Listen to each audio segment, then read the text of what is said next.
शासनपति प्रभु महावीर स्वामी को हम वंदन करते हैं। सभी गुरु भगवंतों को तिकोतों के पाठ से वंदन करते हैं। श्रद्धावान भाई और बहनों, आपके अंदर विराजित आत्मा को महाजनगांव से सुभाष कोठारी का सादर प्रणाम, सादर जय जिनेन्द्र। अंतगढ़ सूत्र पर ये मेरा 69वां वीडियो है।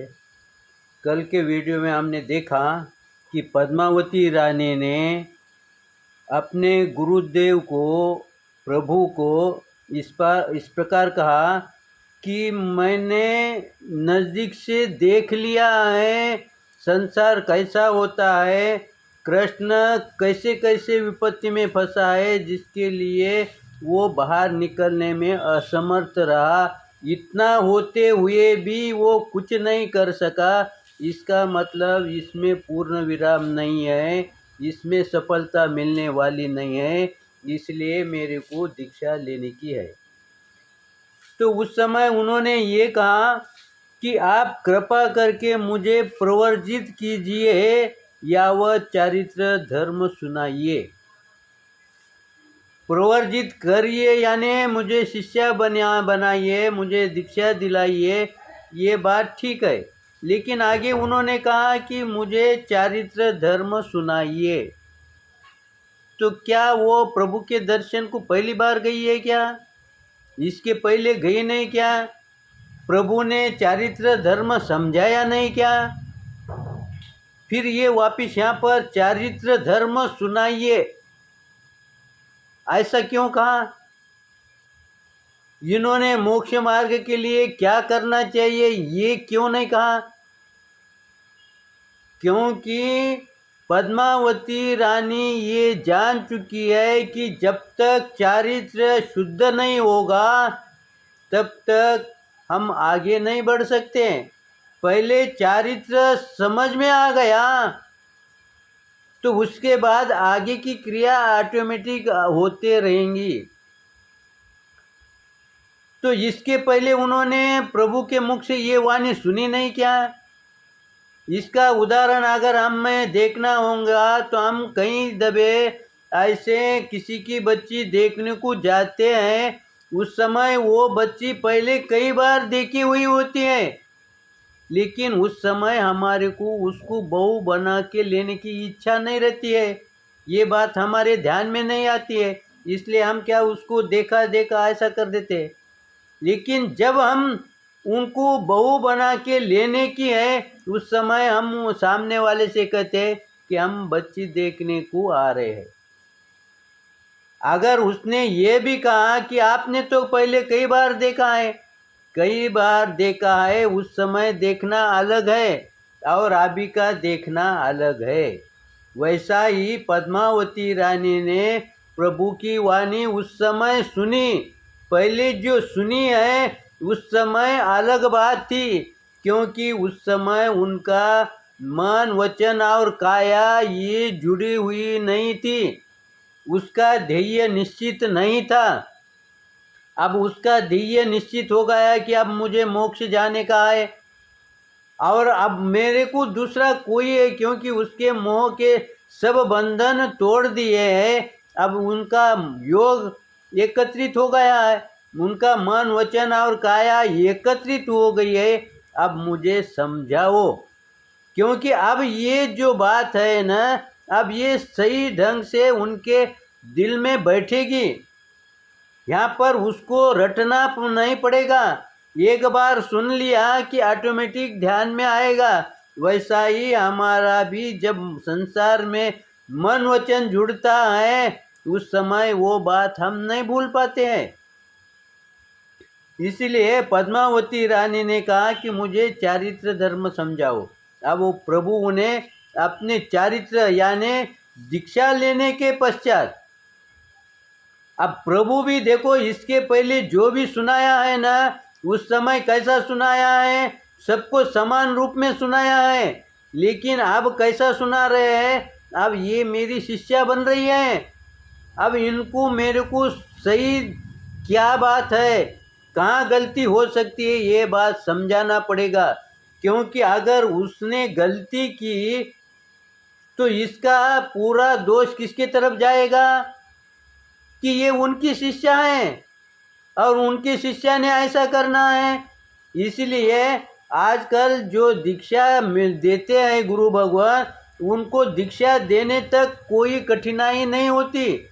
लेकिन जब दीक्षा देते हैं, जब उन आत्मा की वो गुरु बनते हैं, उस समय उन पर कंट्रोल करने का, उनको संभालने की पूरी जिम्मेदारी गुरु पर होती है। इसलिए गुरु सजग रहता है।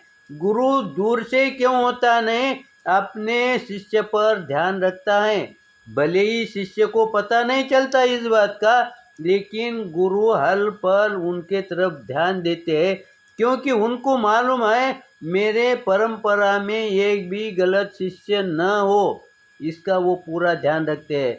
और उन्होंने उनको प्रवर्जित किया, दीक्षा दे दी, और उन्होंने किसके पास सौंपा? आर्या यक्षिणी, आर्या के पास उन्होंने उनको सौंप दिया। अब आर्या यक्षिणी ने पद्मावती देवी को प्रवर्जित किया और संयम क्रिया में सावधान रहने की शिक्षा देते हुए कहा, हे पद्मावती, तुम संयम में सदा सावधान रहना। देखो, यक्षिणी आर्या ने पद्मावती को जो शिक्षा दी है, वो शिक्षा गुरु भगवंतों ने दी नहीं क्या? फिर इनको वापस रिपीट क्यों करना पड़ा? वापस रिपीट इसीलिए करना पड़ा कि अब मैं गुरु हूँ, अब मेरे को अधिक ध्यान देना पड़ेगा। इसने मेरे गुरु की बात सुन ली है, फिर भी मेरा कर्तव्य बनता है उसको वापस वो बात दोहराऊं, उसको वो बात वापस समझाऊं।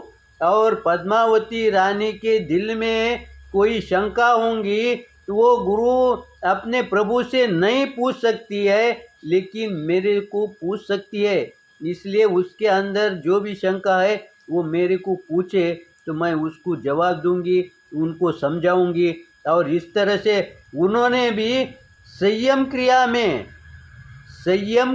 में तुम संयम लेने के पहले क्रिया थोड़ी इधर उधर हो गई तो चलेगा, लेकिन जब तुम संयम लेते हैं उस समय तुम्हारे को क्रिया से सावधान होना पड़ेगा। इस तरह से उन्होंने अपने शिष्य पद्मावती रानी को समझाया, और पद्मावती आर्या ने भी संयम की ओर ध्यान देते हुए उन्होंने क्या किया? ईर्या समिति यानी पास समिति है, उन्होंने सीधा ही कोई दूसरा ग्रंथ या कोई शास्त्र पढ़ने के लिए हाथ में नहीं लिया, क्योंकि उन्होंने अपने प्रभु भगवान से सुना है, अपनी गुरु मैया से सुना है कि मुझे संयम लेना है, और संयम लिया तो चारित्र धर्म को पहले महत्व देना है। और चारित्र की शुरुआत कहाँ से होती है?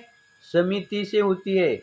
जब तक हम ईर्या समिति, भाषा समिति, ये 5 समिति का हम अगर निर्दोषता से पालन नहीं कर पाएंगे तो आगे की क्रिया का क्या उपयोग होगा?